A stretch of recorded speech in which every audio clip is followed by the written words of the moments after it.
This next portion of the video is going to be preparing peppers. I was going to do this one part beforehand, but I decided I might as well keep it on the video. It's important to remember to peel off the stickers. I guess sometimes the glue also stays behind. That's very rare though. But that's actually something I've forgotten a few times. There's two ways to cut peppers. I'm going to show you, well, there's probably like 5 ways at least, but I'll show you 2 ways in this video. The ring way, which I showed you in that other video.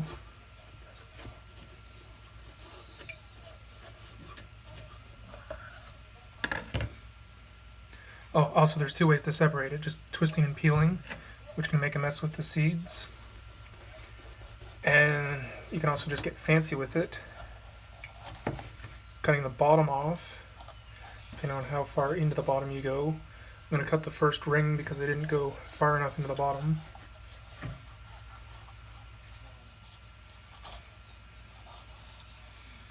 You can do this, of course, at whatever speed you feel comfortable.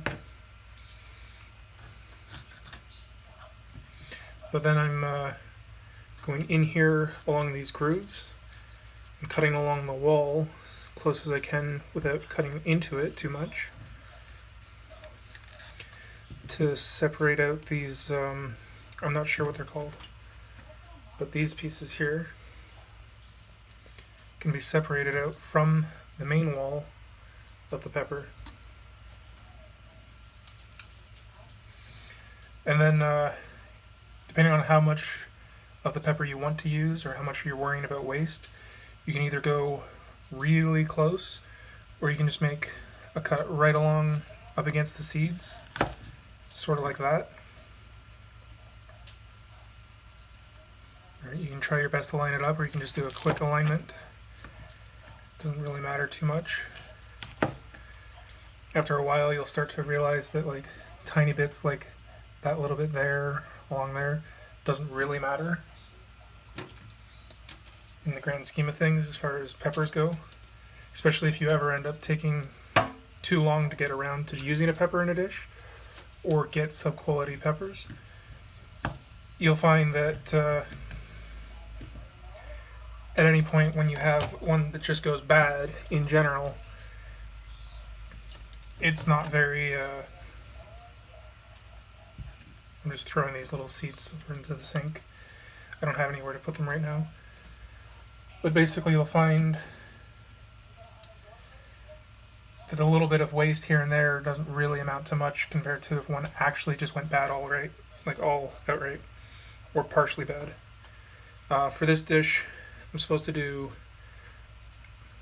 I'll actually just read it correctly, but it's like 1/2 inch sections or something to that degree. 1/2 inch pieces.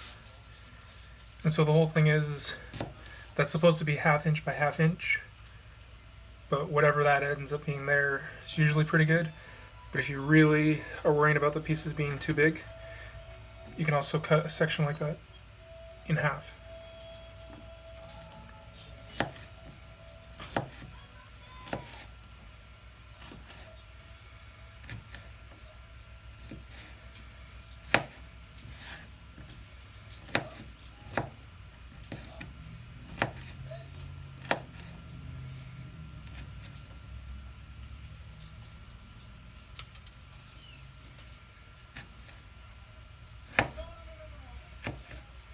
My knife's right in the middle of being sharp and dull, so I can as long as I don't touch it hard, I can actually make contact with even the sharp sides of the blade. So I don't have to worry too much. Your mileage may vary, of course, because yours could just be super sharp. But also if it's super dull, make extra care to not get your fingers in or near the contact area, because you may end up putting more force, and when it finally breaks through what you're cutting, it may end up just, it's further away than the video looks, but it may end up going across something, which you don't want.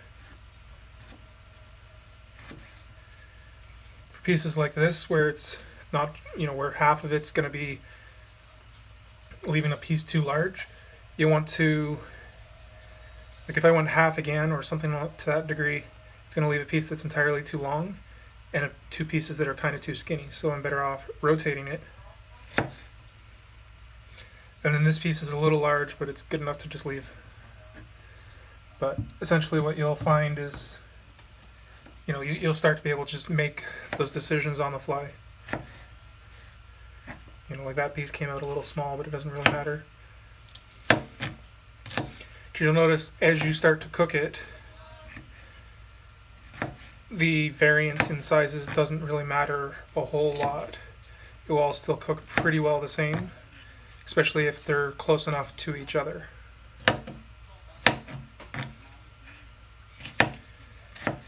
And for most recipes, you're not going to be cooking things so close to the range of their limit that you'll have to worry about them burning. You just, in the case of vegetables like this, you might have to worry about them becoming too mushy.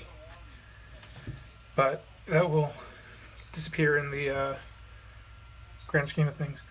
Now, there are two methods once you do if you get a larger thing like this and don't cut off extra rings like I did earlier in the process. So if you just peel the top off and go in from the top to cut these parts out and either leave the bottom on or just cut the very bottom off, you can actually slice it and then slice it into slices all the way along and then slice those slices to those strips to the length that you want. But in my opinion, so far, it's actually easier once you get it cut to split it into rings. I'm not putting a lot of pressure, so that's why it's not cutting too well. I'm not putting any kind of back pressure. I'm going to just poke it. The other option, but it doesn't work out so well because they're not exactly a perfect circle because it's arced in a curve. Right, this circle is larger than this circle at the bottom. If you push it flat, it will act funny, so you're better off trying to cut it while it's still in the normal shape.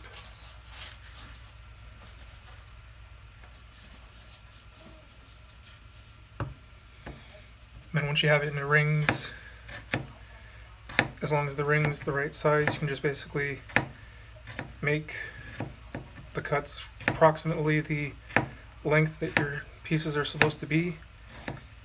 If you notice, you have parts that are taller, so thicker or skinnier than the normal.